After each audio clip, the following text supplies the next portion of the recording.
प्रमुख अतिथि, आदरणीय मंच एवं मेरे प्यारे दोस्तों, सबसे पहले आप सभी को गणतंत्र दिवस की हार्दिक शुभकामनाएं। आज हम लोग 73वें गणतंत्र दिवस मनाने के उपलक्ष्य में इकट्ठे हुए हैं। साथियों, हम लोग जानते हैं कि हर साल 26 जनवरी को बड़े उत्साह के साथ गणतंत्र दिवस के रूप में मनाया जाता है। मैं आज के इस महान दिन गणतंत्र दिवस के बारे में कुछ विचार प्रस्तुत कर रहा हूँ। साथियों, गणतंत्र का मतलब होता है गण प्लस तंत्र, यानी जनता के द्वारा जनता के लिए शासन। हमारे देश का संविधान 26 जनवरी 1950 को लागू हुआ था और उसी दिन हमारा देश भारत एक गणतंत्र देश बन गया।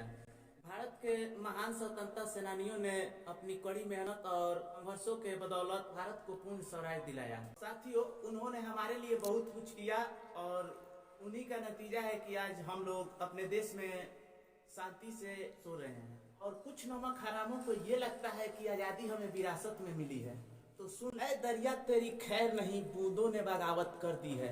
नादा समझ इनको लहरों ने बगावत कर दी है। हम परवाने हैं मौत के तमाम, मरने का खौफ कहाँ, ऐ तलवार तुझे झुकना होगा, गर्दन ने बगावत कर दी है।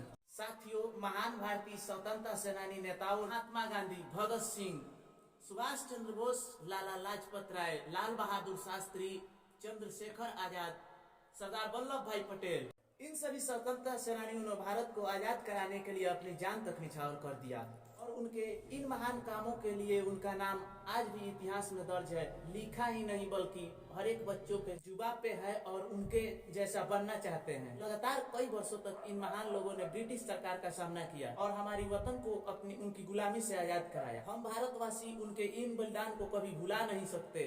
आज हम उन्हीं के कारण अपने देश में आजादी से सांस ले रहे हैं। हमारे प्रथम राष्ट्रपति डॉक्टर राजेंद्र प्रसाद ने कहा था कि ने एक ही संविधान और संघ में हमारे पूर्ण महान और विशाल देश के अधिकार को पाया। जो देश में हम रह रहे हैं, सभी पुरुषों और महिलाओं के कल्याण की जिम्मेदारी लेते हैं। यह बहुत शर्म की बात है कि आज हम आजादी के इतने वर्षों बाद भी भ्रष्टाचार, अहिंसा और अपराध जैसी समस्याओं से लड़ रहे हैं। अब समय आ गया है कि अब दोबारा हम एक साथ होकर अपने देश से इन बुराइयों को निकाल फेंकना है और हमें अपने देश की गरीबी, बेरोजगारी, अशिक्षा आदि जैसी समस्याओं को अच्छी तरह समझना होगा। उसके बाद हमारा देश एक विकसित और सफल देश बनेगा।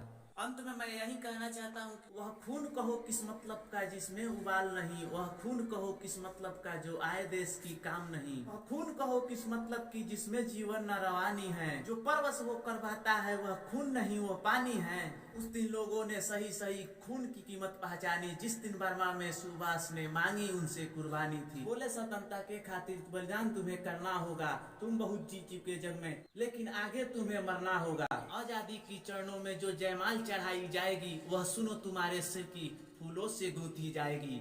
स्वतंत्रता का संग्राम कहीं पैसों पर खेला जाता है, यह शीश कटने का फैसला नंगे पांव झेला जाता है। अजान बाहू चीख कर बोले रक्त तुम मुझे देना, बदले में भारत की आजादी तुम मुझसे लेना। हो गई सभा में उथल पुथल, सीने में दिल न समाते थे और इनकलाब के नारे कोसों तक सुनाई देते थे। बोले सुभाष वो आगे आए जिसमें भारतीय खून बहता हो, वह आगे आए जो खुद को हिंदुस्तानी कहता हो, वह आगे आए जो इस पर हस्ताक्षर करता हो, मैं कफन बढ़ाता हूँ, वह आगे आए जो इसे हंस कर लेता हो। सारी जनता हुंकार उठी, हम आते हैं हम आते हैं, माता के चरणों में अपना रक्त बहाते हैं।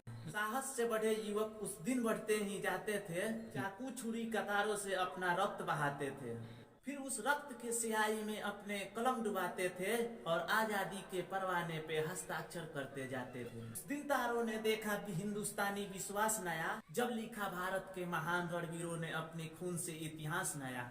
जय हिंद, जय हिंद, जय